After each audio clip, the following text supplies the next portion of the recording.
símbolo de porcentaje. Cuando hablamos del operador módulo, tenemos que acordarnos y hacer referencia a la función residuo. ¿Se acuerdan que la función residuo en Excel nos devolvía, o nos devuelve, mejor dicho, el resto de una división? ¿Se acuerdan? Sí. Bueno, el operador del módulo es exactamente lo mismo. Miren acá en el ejemplo que está puesto acá para la división y para el resto de la división. ¿Qué valor tendría A si nosotros ponemos 6 dividido 3? ¿Cuál sería el resultado? 2. Y si hacemos el cálculo de 6 operador módulo 3, ¿cuál sería el resultado? ¿Qué valor tendría?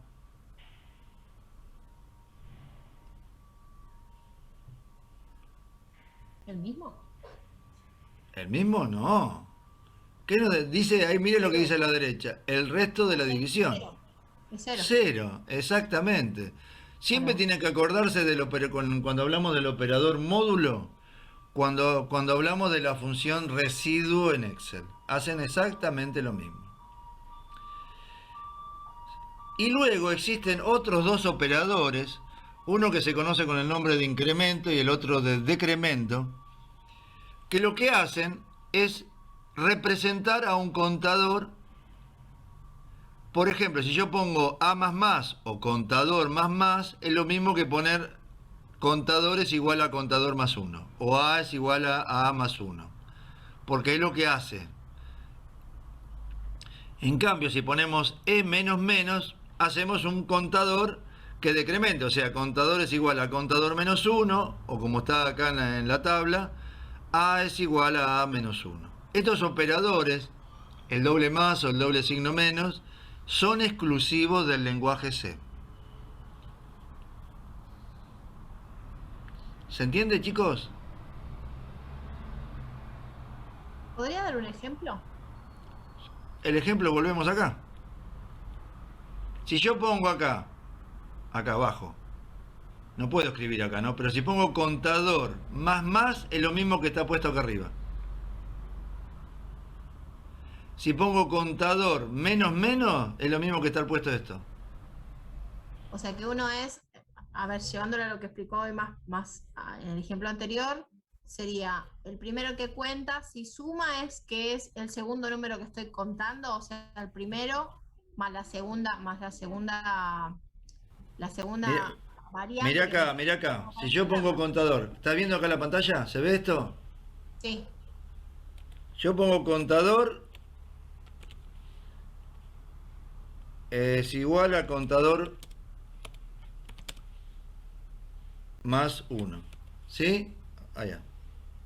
Espero que algún lado. Ahí está. Esto es lo mismo que poner contador más. Esto de acá arriba es lo mismo que poner esto. Lo mismo ocurriría si yo le cambio el símbolo ahora, lo voy a poner acá abajo, y le pongo el signo menos acá, y acá le pongo menos. Uno está demostrando el contador en forma incremental, que es el primero, no sé si lo están viendo, ¿no? Y el segundo vendría a ser lo que está mostrando ahí, que es el contador cuando decrementa. De esa manera estamos usando el símbolo de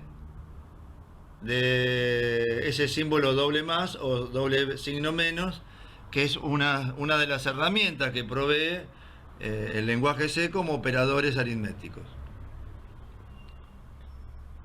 Usar una cosa, usar la otra es exactamente igual. ¿Se entiende? Sí, Rafael. Sí. ¿Seguro? Sí, profe.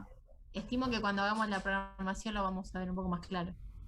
Sí, no. Esto es teoría. La teoría siempre tiene esa cosa de la teoría, ¿no? Pero cuando lo hagamos en la práctica van a ver que es exactamente lo mismo. Yo personalmente me van a encontrar que siempre hago la formulita. Porque la formulita es universal para cualquier lenguaje. Entonces siempre voy a poner contadores igual o cualquier variable, pero o A es igual a A más 1, y muy raro que haga A con el doble signo y más. Pero está bien hecho de cualquier manera. ¿Estamos de acuerdo? Después en la práctica van a ver el concepto, la idea, ¿lo entienden? Sí, profe. Sí, profe. No me mientan, ¿eh? Bueno, el otro grupo de operadores son los operadores relacionales. La palabra relacional, informáticamente hablando, son sinónimos de operadores condicionales o de comparación. Bueno, pero bueno, el nombre correcto es la de operaciones relacionales. Como ven acá, la simbología entre el pseudocódigo y el lenguaje C para el mayor que y menor que no cambia.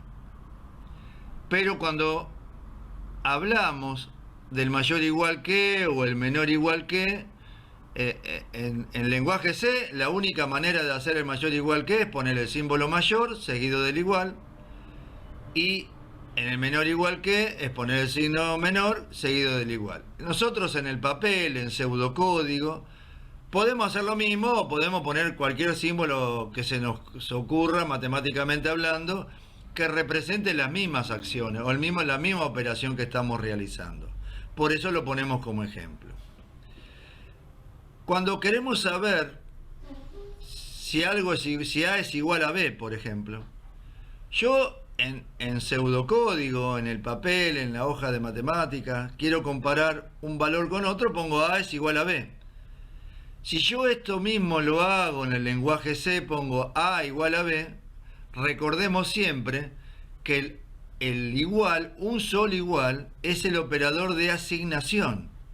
O sea que si yo pongo un solo igual, siempre va a ser una asignación. O sea, si yo pongo A es igual a B, en el papel está bien, pero para el lenguaje C, si yo quiero comparar A con B, tengo que poner el doble igual, porque si no, vuelvo a repetir lo que dije antes, si yo pongo un solo signo igual, el valor de la derecha se le va a asignar al valor de la izquierda. Muchas veces van a cometer ese error porque justamente se van a olvidar de esto que estoy diciendo ahora.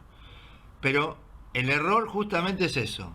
Cuando uno va a hacer una comparación, debe poner un doble igual. Estos operadores son los que se usaban. ¿Se acuerdan la función si en Excel que usaban?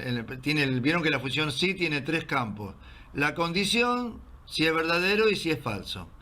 Bueno, cuando uno trabaja con las condiciones, utiliza estos operadores.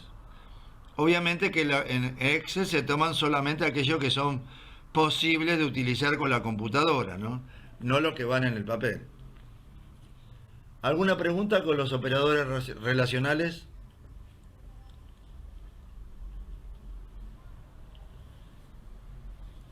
¿Alguna pregunta? ¿Alguna duda?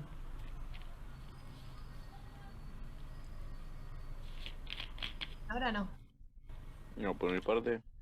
Perfecto.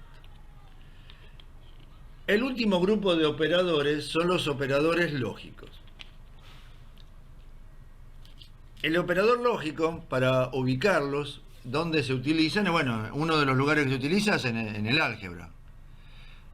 Cuando uno trabaja tan electrónica, cuando uno diseña un circuito electrónico, donde se utilizan las compuertas lógicas, para el diseño de las compuertas lógicas, se utilizan estos operadores, ¿no? Bueno, obviamente que en Excel se utilizaron y en C también. Vieron que en Excel teníamos la función I para el producto lógico y la función O para la suma lógica. Bueno, esa misma función, ese mismo operador, en C se representa con el doble ampersand para el producto lógico y el doble pipe para la suma lógica. Y para el operador NOT, en C se utiliza el signo de admiración.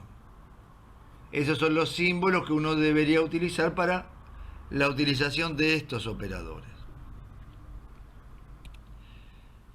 Para analizar cómo trabajan estos operadores,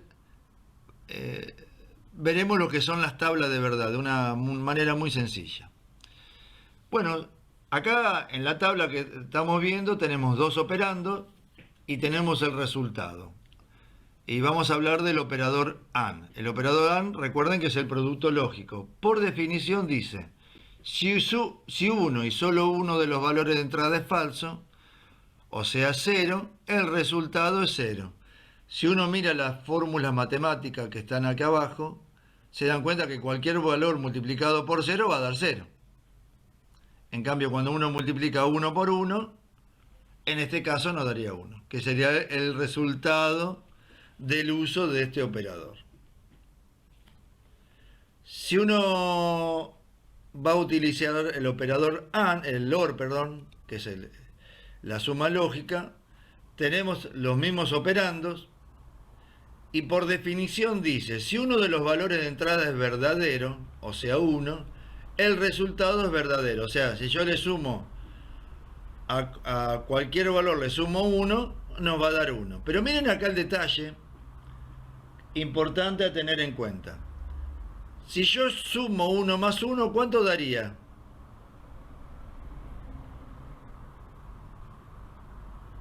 Tendría que dar 2.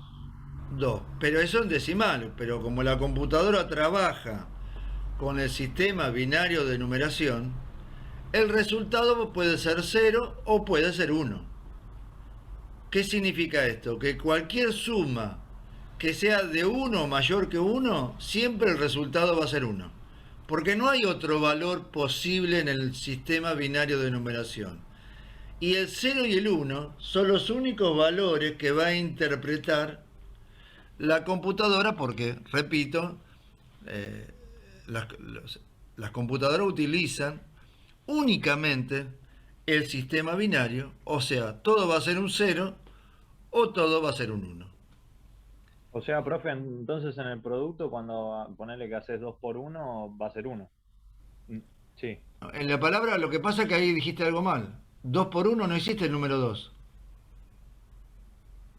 ¿Cómo? El número 2 no es un número binario. Ah, claro, no se podría poner. No. 2 por 1 lo puede hacer desde el punto de vista decimal, te daría 2. Pero binario, el 2 es 1, así que sería 1 por 1. Claro, ok. ¿Se entiende? El 2 no existe en binario. ¿Se acuerdan cuáles son los números que están en cada sistema de numeración, no? ¿Eso se acuerdan? Sí. Sí. Ah, bueno. Y después tenemos el operador NOT, que tiene que ver que el valor, como acá dice la definición, nos devuelve como resultado la inversa del valor ingresado. Si ingresamos el 0 nos va a devolver 1, si ingresamos el 1 nos va a devolver el 0. Pero, comentario, si yo utilizo este operador y el resultado me dio 10 y uso el operador de negación, como es la inversa, nos va a dar menos 10. ¿Se entiende? Pero ¿por qué en el otro nos daba números entre 0 y 1 y acá nos da... No, te estoy dando un ejemplo. No. Ok. Si yo pongo... No te confundas, no, pero supongamos que yo uso para un cálculo cualquiera un operador, porque yo cuando estoy programando trabajo con el sistema decimal, no trabajo con el binario.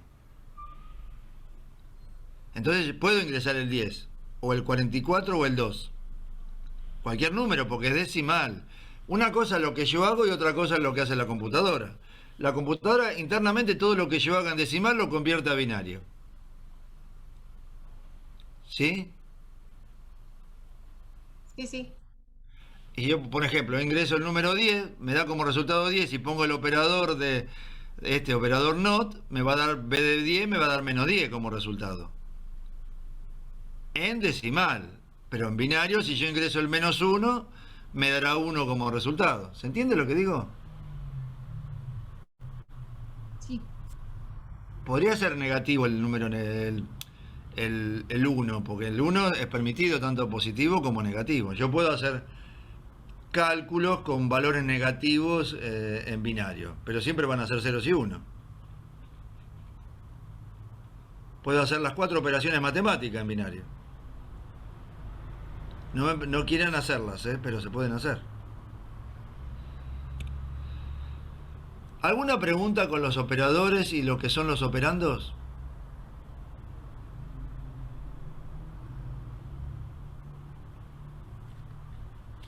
No, profe, por ahora no.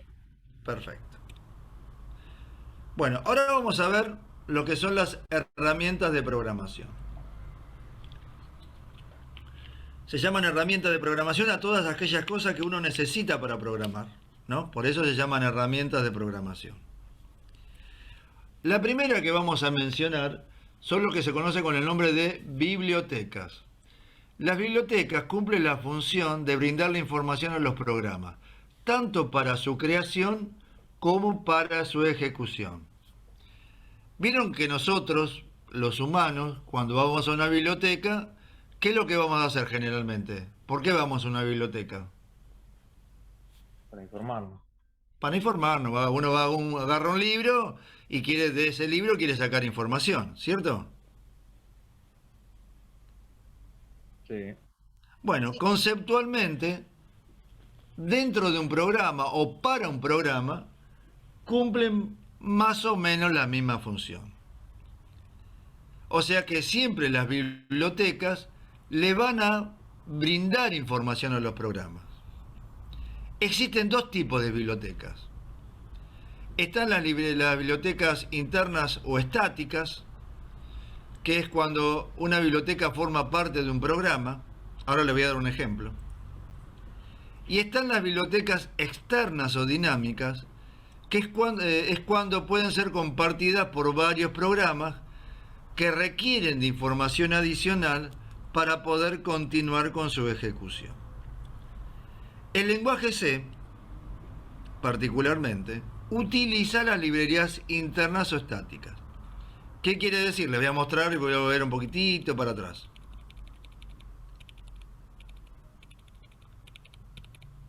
Si yo quiero hacer este programa y quiero usar estas funciones, el scanf, el printf, el main,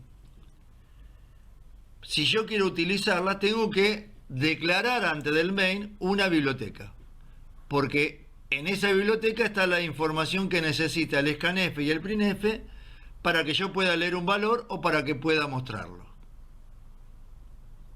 O sea, el lenguaje C utiliza bibliotecas internas o estáticas. Por eso se llaman internas, porque están dentro del programa que yo voy a crear. ¿Sí? ¿Se entiende hasta ahí?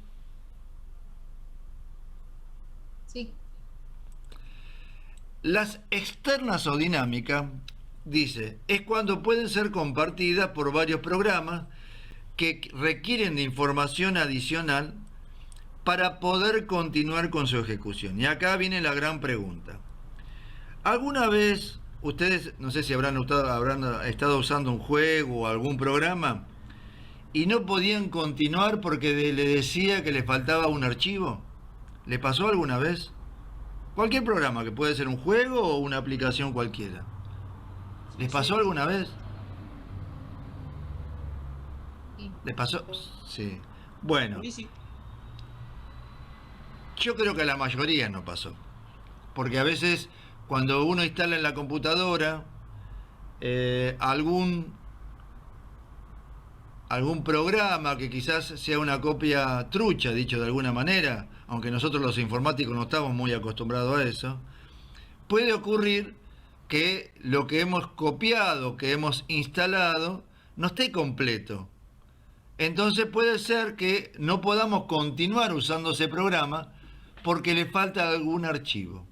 Ese archivo generalmente son librerías externas o dinámicas. Porque, como bien dice la definición, el programa lo requiere a partir de su ejecución. Otro ejemplo que les voy a dar de lo que es una librería externa. ¿Se entendió este ejemplo, no? Sí. Siempre cuando vos estás ejecutando un programa y el programa te pide un archivo y ese archivo no lo encontrás, ese archivo es generalmente una librería. Y como no la encuentra, no puede continuar con su ejecución. Un ejemplo, les voy a dar otro ejemplo, mejor dicho. Vieron que el paquete del Office de Microsoft o cualquier paquete del Office que se les ocurra a ustedes, cuando uno entra al programa Excel, entra al programa Word, entra al programa PowerPoint, por dar los más conocidos, pero podríamos nombrar a cualquiera, vieron que los programas tienen cosas comunes. Yo qué sé, la fuente, los bordes, no sé, lo que se les ocurra a ustedes, ¿no? ¿Qué hizo la gente de Microsoft? Que como sabrán o se habrán dado cuenta, de tonto no tienen absolutamente nada. ¿Qué dice? Hay una librería que la voy a usar en el Word, en el Excel y en el PowerPoint. ¿Qué hago? ¿La pongo dentro del Word y dentro del Excel y dentro del PowerPoint? ¿O la pongo como una librería externa y que cuando el Word o el Excel o el PowerPoint lo necesite, la vaya a utilizar en el momento que la precise? ¿Cómo se imagina que lo habrá hecho Microsoft? ¿La habrá puesto ¿cómo? Externa. Externa, más bien, porque es mucho más práctico. Aparte es un paquete, entonces va todo junto, digamos. No es Claro, que pueda hacer exactamente. No tenía sentido ponerlo todo adentro de cada programa, si todos van a compartir todo. ¿Se entiende lo que digo? Sí. En ese caso, estaríamos hablando de librerías externas o dinámicas. Un ejemplo de librería externa o dinámica, no sé si alguna vez escucharon hablar, vieron que los archivos tienen extensiones. Por ejemplo, el Word tiene la extensión .docs, el Excel tiene XLS o con la S al final, los archivos PDF con la extensión PDF. Bueno, las librerías externas de Windows, algunas, no todas, tienen la extensión .dll, que quiere decir librerías dinámicas de Windows. La palabra librería es sinónimo de biblioteca, ¿no? Ese sería una librería, una biblioteca reconocida o identificada dentro de las bibliotecas que existen, que son montones, ¿no? Otra herramienta son las funciones. Sí, te escucho. Vuelvo para atrás. Una pregunta así antes de que te vayas ahí. Las externas no se declaran entonces. No se declaran dentro del programa, sí se declaran dentro del entorno. Está, ok. Porque son externas al programa, pero no tienen que estar en algún lado. Claro, obvio. Claro, en algún lado tienen que estar, en el código, no sé cómo ensamblarán todo, pero en algún lado está. O sea, estos programas generalmente están como en un mundo, que ese mundo le provee a estos programas que forman parte de un paquete todas cosas que son comunes a todos, están en ese entorno, como una librería o biblioteca externa. ¿Está? Sí. ¿Avanza? Otra herramienta son las funciones, dice. Toda función, para poder ser utilizada, debe tener como archivo de encabezamiento a la biblioteca a la cual pertenece. Es lo que le había dicho yo antes, recién cuando le mostré el programita que habíamos hecho. Si nosotros queremos usar la biblioteca scanf o la biblioteca printf, perdón, la función scanf o la función printf, teníamos que haber declarado de antemano la biblioteca correspondiente para que le brinde a esas funciones lo que necesita para poder ejecutarse. Cada función en el lenguaje C representa cada una de las acciones que va a realizar un programa. Leer scanf, mostrar printf y así con todas las funciones que vayamos viendo. Algunas de las funciones, por no decir todas las que vamos a utilizar, por ejemplo, ven acá, tenemos la función scanf, printf, get, put, fflash. Todo lo que necesiten estas funciones, que son algunas nada más que esta biblioteca puede tener en cuenta, están relacionadas con la biblioteca stdio, que quiere decir estándar de entrada y salida. ¿Por qué el punto H? Porque el H viene de hidden, de encabezado. Por eso vieron, ¿se acuerda que decía que tiene que estar como archivo de encabezado la biblioteca correspondiente? En este caso, antes de la función main, tenemos que declarar, que después le voy a mostrar, la función stdio.h para usar alguna de estas funciones que están acá y algunas otras que nosotros no vamos a utilizar. Si queremos, si queremos, por ejemplo, usar estas dos funciones, tenemos que declarar esta biblioteca. Queremos usar estas 4 funciones, tenemos que declarar esta biblioteca. Queremos usar estas 2 funciones, hay que declarar esta biblioteca ctype. Y queremos usar alguna de las funciones matemáticas o alguna de estas que están dentro de estas categorías. Bueno, habrá que declarar esta biblioteca mat.h. Estas funciones, que no las estoy poniendo acá porque son un montón, están dentro del apunte, dentro de la parte que habla de funciones matemáticas, ¿no? Que obviamente no la vamos a usar a casi ninguna, vamos a usar, pero posiblemente alguna, para ir viendo cómo trabajan, sí la vamos a utilizar. Si nosotros contamos cuántas funciones sí o sí vamos a aprender, ¿cuántas hay acá? ¿Cuántas hay para la biblioteca stdio? ¿Cuántas funciones tenemos? 5. Le sumamos esta, ¿cuánto habría hasta acá? 7.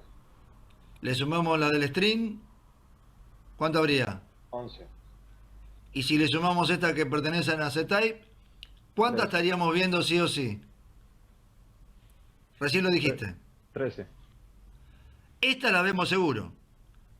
O sea que en C hay montones de funciones. Nosotros vamos a ver un paquetito chiquitito, dado que las que vamos a ver tienen que ver exclusivamente con el lenguaje C. Por eso vamos a ver algunas también vinculadas con la matemática para que las vean nada más, sin pretender mucho más que eso. ¿Alguna pregunta hasta aquí?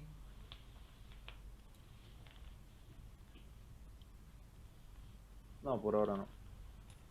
No. Perfecto. Otras de las herramientas que vamos a utilizar son los que se conocen como modificadores de formato. ¿Vieron cuando nosotros cuando les mostré el ejercicio? Voy a volver para atrás de nuevo. Ya que lo tenemos acá, si lo ven. Hicimos el ejercicio en C y acá pusimos la palabra valor en el scanf y en el printf, ¿ven acá? En ese lugar van estos identificadores que se conocen con el nombre de modificador de formato.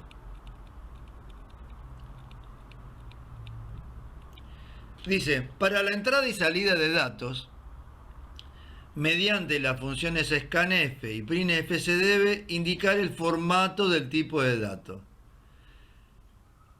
Si se acuerdan, cuando les expliqué por qué poníamos la palabra valor, es porque el lenguaje C en particular no reconoce el tipo de dato que vamos a ingresar o mostrar. Entonces, debemos utilizar estos modificadores de formato.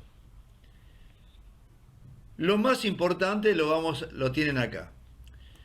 El porcentaje i o el porcentaje d, que sirve para los números enteros. El porcentaje f, que sirve para los números de tipo reales, que son para el doble y para los tipos de datos doble y float. Cuando vamos a ingresar un único carácter es el porcentaje C, y cuando vayamos a trabajar con cadena de caracteres, con las funciones scanf y printf, usaremos el porcentaje S. Ahora la gran pregunta que capaz ustedes mirando esto se estarán haciendo: ¿por qué porcentaje I y por qué porcentaje D? Es muy sencillo. Ricci, que fue el creador del lenguaje C, primero le puso porcentaje i porque catalogó un número como número entero. Y también lo puso como porcentaje d teniendo en cuenta que este número pertenece a la notación decimal. Por eso puso la D de decimal. O sea, independientemente de cuál usemos de los dos, es correcto. Pero la mirada es otra, porque uno lo toma como un número entero y el otro lo toma como un número decimal, que es exactamente lo mismo, dada la modalidad de uso que nosotros le vayamos a dar, ¿no? Bien. ¿Alguna pregunta con los modificadores? Si yo no pongo esto donde está la palabra valor en el scanf, no vas a ver que ingresamos un número entero, no vas a ver que L1 y L2 son números enteros y que el resultado de área es un número entero. ¿Estamos de acuerdo? Sí, esa era la duda que tenía. Que a valor se lo reemplaza por eso. Por estos que estamos modificadores. viendo. Claro. Claro, exactamente. Estos son los más utilizados. Si ustedes van al apunte van a ver que hay una lista de modificadores, pero lo que realmente vamos a tener en cuenta en esta etapa de aprendizaje son básicamente los que les acabo de mencionar, ¿no? Otra herramienta son las secuencias de escape. Las secuencias de escape cumplen 4 funciones, o pueden cumplir básicamente 4 funciones. La primera es cambiar de lugar el cursor. Poder colocar algún tipo de carácter específico como comillas, apóstrofe, contrabarra. Indicar el fin de una cadena de caracteres. ¿Se acuerdan, chicos, cuando inicializamos el vector palabra con la palabra hola y pusimos el contrabarra 0? ¿Se acuerdan?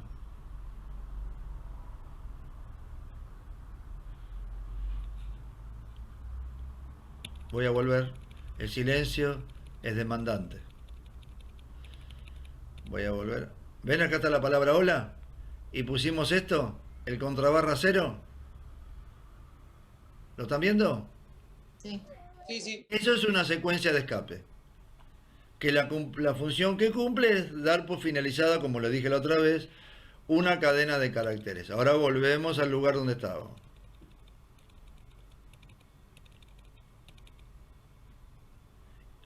Y hacer una llamada, ¿no? Hay el contrabarra A, por ejemplo, uno puede poner un pitillo que de alguna manera es un sonido que nosotros no lo vamos a usar para nada, pero cuando estamos programando a bajo nivel, a veces conviene que haga una alerta de que un programa, nosotros en el entorno que vamos a trabajar, directamente ni la vamos a escuchar, pero podríamos ponerlo, ¿no? Acá tenemos algunos, o los que más vamos a utilizar dentro de la programación.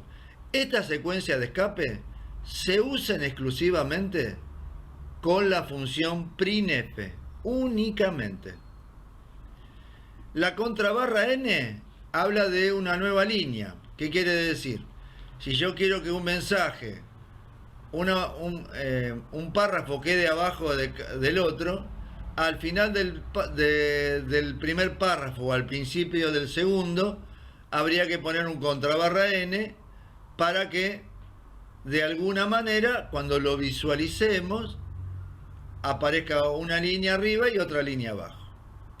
El contrabarra t sirve para la tabulación. ¿Vieron en el Word cuando ustedes aprietan la tecla tabular que el cursor se desplaza para la derecha? ¿Se acuerdan la tecla tabular? ¿Saben cuál es, no? La que está arriba de Cap Look. No. Al lado de la Q. ¿La vieron? ¿Se acuerdan? En el teclado estoy hablando, ¿eh? Esa es la tecla de tabular. Sí, sí. Que va desplazando el cursor hacia la derecha. Ahora, si uno quiere poner un mensaje, todos los mensajes dentro del printf se ponen entre comillas. Entonces, yo quiero que aparezcan comillas dentro de el mensaje, habría que poner contrabarra comillas. Doble o simple, la que querramos. Y ahí tienen, o le estamos mostrando, el contrabarra 0, que permite de alguna manera dar por finalizada una cadena de caracteres. Estas son algunas, y en el apunte también van a encontrar otras que cumplen funciones diferentes, pero repito, todas ellas, independientemente de cuál sea, todas se utilizan exclusivamente con la función printf. O sea, tenemos los modificadores de formato y tenemos la secuencia de escape. Luego tenemos los comentarios. ¿Alguna pregunta con lo anterior? Es medio abstracto porque no se dan cuenta mucho de lo que estoy diciendo. Pero si yo pongo, por ejemplo, voy a mostrarle donde estaba recién hace un ratito, acá. ¿Ven que está escrito esto? ¿Lo ven? Sí. Yo voy a poner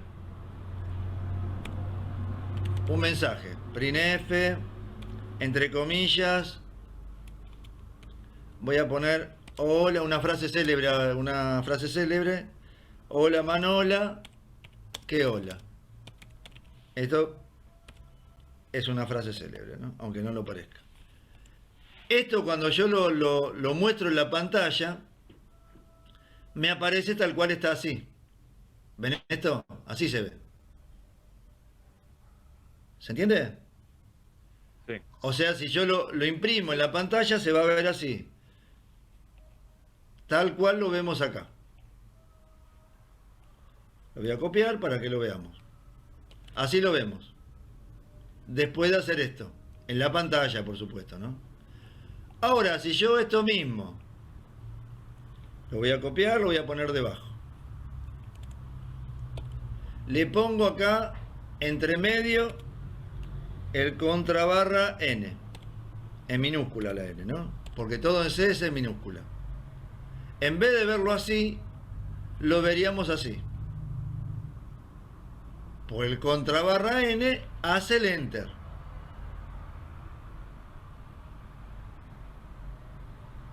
¿Se entiende? Sí. Sí. Sí, profe. Si yo no le pongo nada, el mensaje sigue de largo. Si yo quiero que cada palabra o cada parte de la frase quede una debajo de la otra, tenemos que poner el contrabarra N para que lo pase a la línea de abajo. Pero esto es algo estético. No hace que un programa esté mejor o peor porque uno haga que aparezca la línea de abajo o arriba, es algo que el enunciado del ejercicio pida que hagamos esto. Siempre todas las órdenes, y lo voy a corregir esto porque lo escribí en mayúscula, se escriben en minúscula. Todas las órdenes. Todas las órdenes que tienen que ver con el lenguaje C, siempre se escriben en minúscula. ¿Está claro? Pregunta, ¿y con la contrabarra T qué se haría? Vamos a copiar esto. ¿Están preparados psicológicamente? No sé. No sé. Yo voy a poner el contrabarra T acá, ¿eh? En cada uno. Siempre en minúscula. Recuerden, todo lo que tenga que ver con el lenguaje C tiene que ver que todo se escribe en minúscula. ¿Hasta ahí vamos bien? Yo tengo la palabra acá. Ahora, acá me tienen que creer ustedes, ¿eh? Yo voy a apretar la tecla tabular. ¿Sí? ¿Ven cómo lo separa? Eso es lo que hace, ¿ven? Hace la tabulación. Lo va tabulando de acuerdo como esté programado en la computadora. Ven que si uno cuenta los espacios que hay, de acá a acá siempre es el mismo. Lo que va haciendo es desplazando el texto hacia la derecha. Como cuando apretamos la tecla tabular. ¿Vieron en el Word que uno aprieta la tecla tabular y va desplazando el cursor hacia la derecha? Eso hace el contrabarra T. Si yo le pongo un contrabarra T acá adelante, ¿ven? Lo voy a escribir ahí también. Esto quedaría así. Cuando lo mostramos. Tabularía el principio. ¿Se entiende? Sí, gracias. Sí. ¿Está claro? Repito. Dale, pregunta. El contrabarra 0. Eso es para cuando trabajamos con cadena de caracteres nada más. Y cuando inicializamos un vector. ¿Viste cuando pusimos la palabra hola y le pusimos el contrabarra 0? Olvídate después. No se usa para otra cosa. Ok. El lenguaje C, si vieron que si uno crea un vector o una matriz que, por ejemplo, dice un vector de 15, una matriz de 5 por 10, por ejemplo, ¿están entendiendo lo que digo? Le voy a hacer muy ¿Entendieron? sincera. La clase pasada no estuve, por lo cual hay cosas que me acuerdo de que cursé la vez anterior. Bueno, pero por ejemplo, voy acá, voy a volver para atrás de nuevo. Me encanta que pregunten, ¿eh? Para eso estamos. Me voy acá, me pasé, miren. Ven que acá yo declaré, acá la de caracteres nada más sirve esto. Ven que acá yo puse 15, char palabra 15. ¿Lo ven eso? Sí. Bueno, en realidad yo voy a poder cargar en este vector palabra 14 caracteres. Porque el último carácter, o sea la posición 15, el lenguaje C solo le pone el contrabarra 0. Lo hace él solo. O sea, por ejemplo, puedo cargar un nombre que tenga 14 caracteres. Podés cargar un nombre que tenga 50 caracteres, pero te va a guardar de ese nombre 14 nada más. Los 14 primeros caracteres. Bien. Porque lo otro se pierde, porque no tiene dónde guardarse. Claro, porque yo ahí le definí solamente que es hasta 15. Hasta 15. Y uno ya lo usa el contrabarra 0. Claro, entiendo. Y acá lo mismo. Acá puede poner 5 nombres, pero en realidad es hasta 19 caracteres que puede ocupar. Pero para nosotros es un dato secundario. Lo que le quiero decir que 20 reales no son, es uno menos. Ok. ¿Se Gracias. entiende? Ujú. Acá cuando lo inicializamos, vos no tuviste la clase pasada, ve que acá le pusimos el contrabarra 0 como carácter, Sí. que vendría a ser el único caso que nosotros lo escribimos. Después lo hace el mismo lenguaje, lo pone. Lo escribimos únicamente cuando inicializamos un vector de caracteres. Porque cuando es una matriz no hace falta, porque al ponerlo entre comillas, el mismo lenguaje C le pone el contrabarra 0 al final, de Ana y al final de Juan. ¿Puedo hacer otra pregunta? Cuando es una matriz y en este caso tiene 3 caracteres y en otro 4 caracteres, ¿lo cuenta como 9? Perdón, 4 y 3, 7. Ahí en realidad lo que está ocupado son 4 y 5, 9, claro. Lo que va a ocupar realmente. En realidad va a ocupar 20 caracteres, porque es 2 por 10. Ah, Que esté está bien. todo, que esté todo ocupado o no, es indistinto, porque el sistema Todo aparece operativo, primero. el sistema operativo le asigna al programa lo que vos le estás declarando, que es 2 por 10. No importa que lo uses todo o no. Claro. Claro, tengo Vos le espacio cargás, para 19 caracteres. sí, pero en realidad son 20 igual. Pero están Y el, cargados 9. y el barra 0 sería el 20, ¿o no? Con el concepto Lo anterior. que te quiero decir es que va a ocupar 20 por más que ponga Ana Juan y que esté el contrabarra 0. Porque el espacio que se reservó en memoria siempre es 20. No va a Claro. ocupar menos espacio que lo que le asignaste en memoria. Sí, sí, entiendo, entiendo. ¿Está claro? Vos reservaste un lugar, que lo ocupes o no es problema tuyo. Lo Tal que cual. sí sabes que, que en vez de ser 10 caracteres van a ser 9. No sé, era lo que vos querías decirme. Claro, sería, está bien, es 2 por 10, pero a eso le saco un carácter que es por el barra 0. Serían Claro, 10. yo lo que estaba haciendo estaba sumando Ana más Juan. Y como al final de cada uno hay un contrabarra 0, también sumaba 9. Por eso no te entendía. Ah, ok, ok. Perdón, estábamos calculando lo mismo, pero de otra cosa. Bien, bueno, volvemos al lugar. ¿Está claro, chicos? Olvídense del contrabarra 0. Acuérdense nada más en el momento que lo necesiten. O sea, si van a inicializar un vector de caracteres y que quieren que ocupe tantos caracteres ese vector, bueno, muy sencillo. Al final de esa cadena de caracteres le ponen, de eso que le dieron como valor, le ponen el contrabarra 0. ¿Está claro?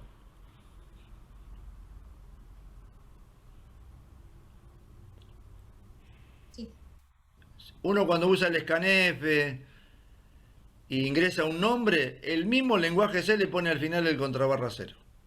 Así que olvídense, no es ningún problema para nosotros en realidad, ¿no? Bueno, otra herramienta son los comentarios. Dice, los comentarios son recordatorios que podemos poner dentro de un programa y que no afectan la ejecución del mismo. Les sirven a los programadores para documentar a cada una de las partes de un programa.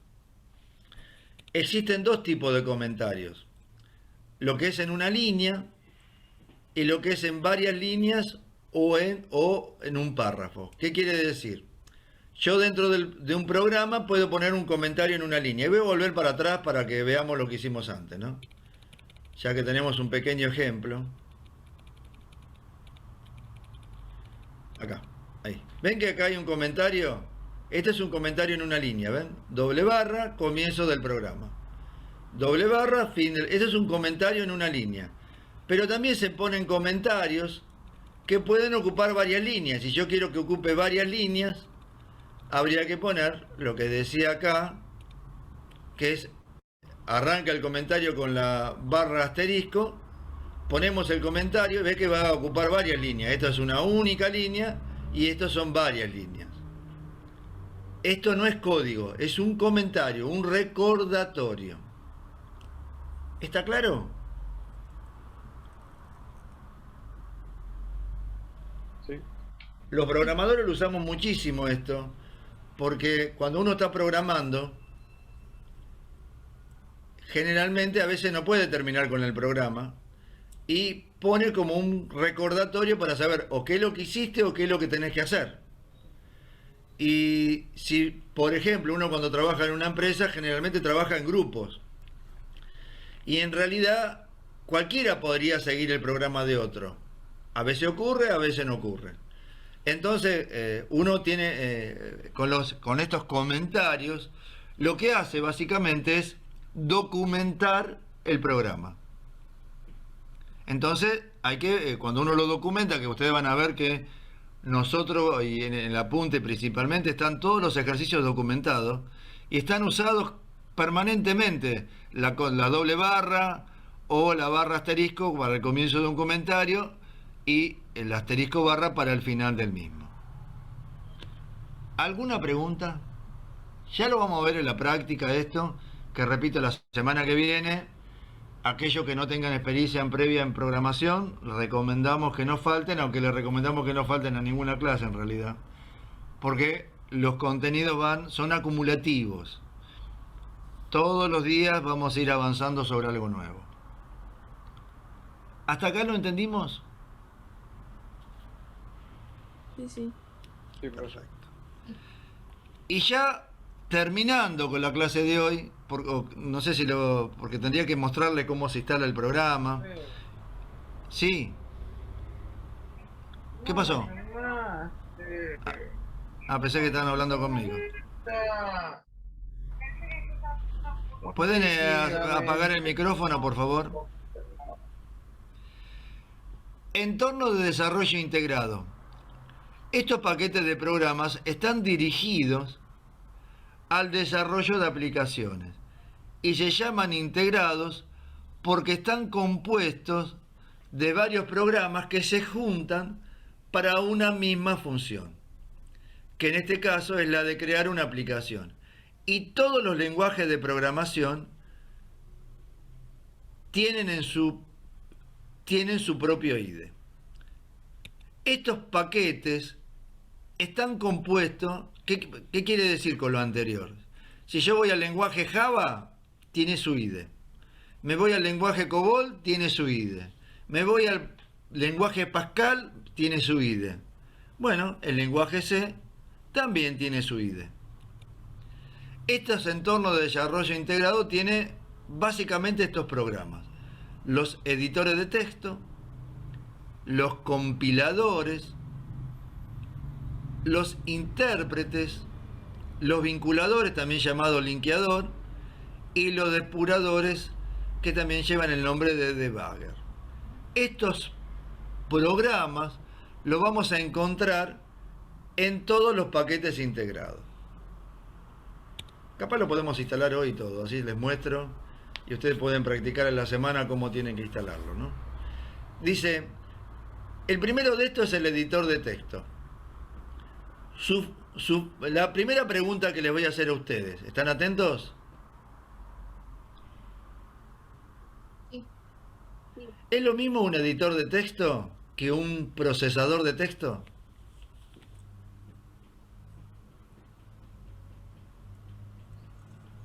Creo que no. No, Me creo no. imagino que en un editor es para escribir y un procesador es para interpretar, ¿no?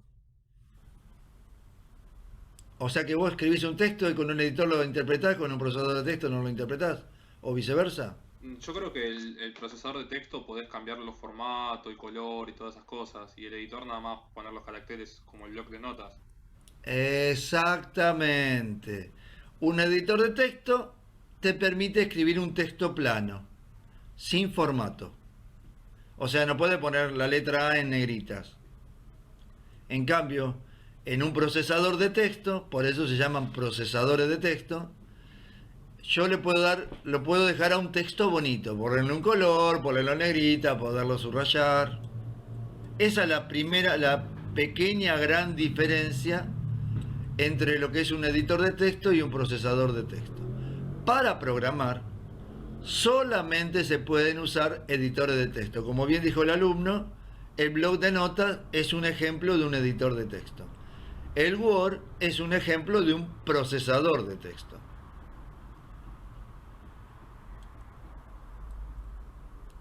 ¿Estamos de acuerdo? Sí. Dice, la función de estos editores de texto es la de escribir el código fuente del programa. El código fuente son los que escribo para hacer el programa, las funciones. Todo lo que escriba para hacer yo el programa, a eso se lo llama código fuente. Como dice acá, se llama código fuente al juego de instrucciones que forman parte de un lenguaje de programación. En este caso estamos hablando del lenguaje C. La otra herramienta que vamos a usar son los compiladores e intérpretes, que puede ser que trabaje en modo compilado un lenguaje o puede ser que trabaje en modo intérprete. Bueno, el lenguaje C trabaja en modo compilado. En cambio, el lenguaje Java, por ejemplo, trabaja en modo intérprete, pero los dos cumplen las mismas funciones. La primera de ellas es buscar los errores ortográficos y gramaticales. Nos indica si hay una instrucción código de un programa que está mal escrita o si hay un error de sintaxis. O sea, si yo escribo, por ejemplo, una palabra mal escrita, una orden mal escrita, sería un error ortográfico. Ahora, si yo escribo una sintaxis mal escrita, sería un error del tipo gramatical. Acá vamos, ya que tenemos esto. Si yo escribo esta palabra, a ver. ¿Qué tipo de error es?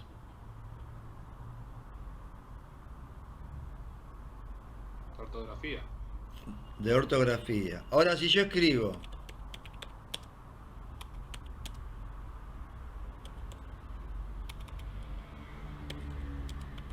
¿qué error habría ahí? ¿Gramatical? Un error gramatical, porque que no se entiende nada lo que está escrito ahí. Encima dos errores. Está la palabra mal escrita, el código, y está mal redactado. Y ese sería un error de sintaxis. Bueno, esto es lo que va a detectar de alguna manera estos compiladores o estos intérpretes. Una vez que no haya más errores de compilación, el lenguaje C trabaja en forma compilada. Este código fuente lo traduce al lenguaje de máquina, que no es ni más ni menos que el código binario. Pero siempre y cuando no haya errores de compilación o de interpretación. Repito, el lenguaje C es un lenguaje que trabaja en forma compilada. ¿Vamos bien? ¿Se va entendiendo?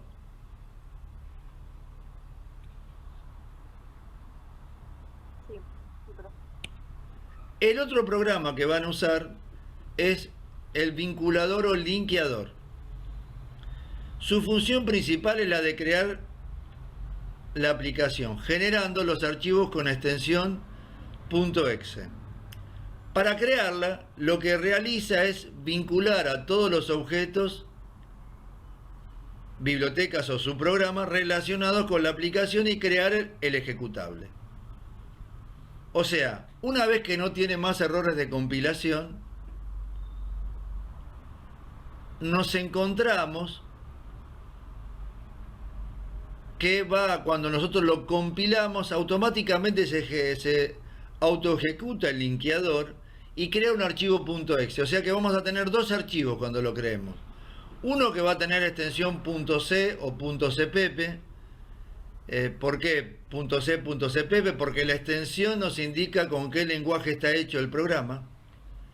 ¿Y por qué .exe? Porque exe viene de execute, que es de archivo ejecutable, y de alguna manera el archivo que lo guardamos con un nombre X va a tener esta extensión.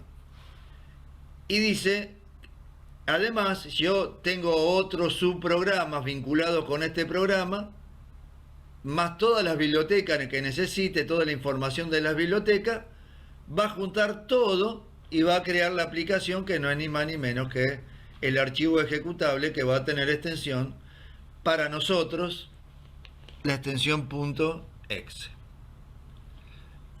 Y después hay otra herramienta que nosotros no lo vamos a usar, que es el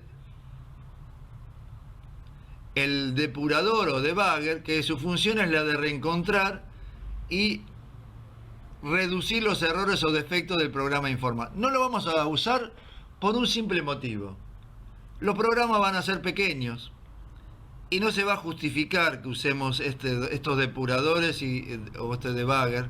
Y además le quiero aclarar algo, el depurador o debugger del programa que vamos a usar es bastante complicado y perderíamos más tiempo explicando cómo se usa que realmente encontrar la utilidad para que lo puedan usar, ¿no? Ahora, si uno va a crear programas muy grandes, es una herramienta a tener en cuenta. El programa que vamos a usar, que la semana que viene lo vamos a empezar a usar, y ahora les voy a mostrar cuál es. Instalarlo nos va a llevar bastante tiempo y no tiene sentido que lo hagamos ahora. Es el DevCpp. La semana que viene ya lo vamos a dejar habilitado para la clase, para que lo puedan descargar ustedes y que vean cómo se instala y qué deberían tener en cuenta en el momento de la instalación. A ver. ¿Estamos de acuerdo? Sí, profe. Perfecto. Y bueno, les voy a mostrar brevemente, a ver si lo puedo mostrar. Acá. Se les voy a mostrar para que lo vean, ¿no? Para que los puedan usar el dev. Ahí está. Ahí se me fue también.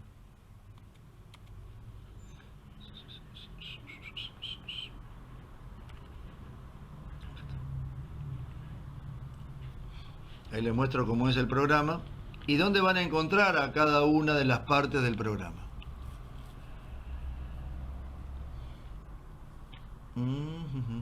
Ahí me apareció. ¿Ven? No sé si lo están viendo ahí. Sí, lo estábamos viendo, pero se salió. No, sin querer dejé de compartir, perdón.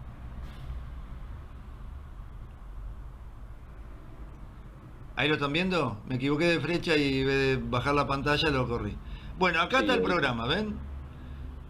Si yo voy acá, archivo, nuevo y código fuente, accedo al editor de texto. Si yo escribo algo, está mal esto obviamente, como se estará dando cuenta, y quiero ver si está mal, quiero compilarlo, o sea, el primer programa que encontramos es el editor de texto, acá, nuevo, acuérdense siempre, código fuente, nunca proyecto, porque eso para el C++. Nosotros vamos a trabajar con el lenguaje C. Para usar el compilador vamos al menú ejecutar y compilar. Ahora voy a poner compilar. Me va a decir que lo guarde el programa, lo voy a guardar yo. Y me va a decir que que ya existe, porque hay un programa igual, me va a cantar errores. Si yo me fijo acá abajo, ¿ven que acá aparecen cosas en rojo? ¿Lo ven ahí? ¿Llegan Sí, a sí. verlo? Bueno, esto obviamente es un mamarracho lo que hice, ¿no? Me tira el error. Y si no hubiera ningún error, lo ejecuto. Y cuando lo ejecuto, se linkea, se hace el linkeador y se ejecuta, se crea la aplicación. Este es el programa que vamos a usar, que la semana que viene se los voy a enseñar a instalar, primero a desinstalar, porque seguramente van a ser macana cuando lo instalen, y luego lo vamos a instalar de nuevo. ¿Está claro? Así que prepárense, vengan con ganas de trabajar la semana que viene, porque ya vamos a empezar a programar, ¿eh? Bueno, Vamos a empezar a ver las estructuras de programación.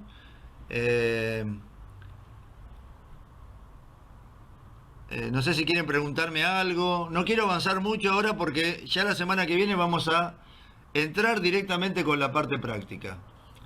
Me parece que no tiene sentido que lo explique ahora. ¿Qué opinas, Marcelo? A instalar el programa, desinstalarlo. No, Me conviene pa- la clase próxima.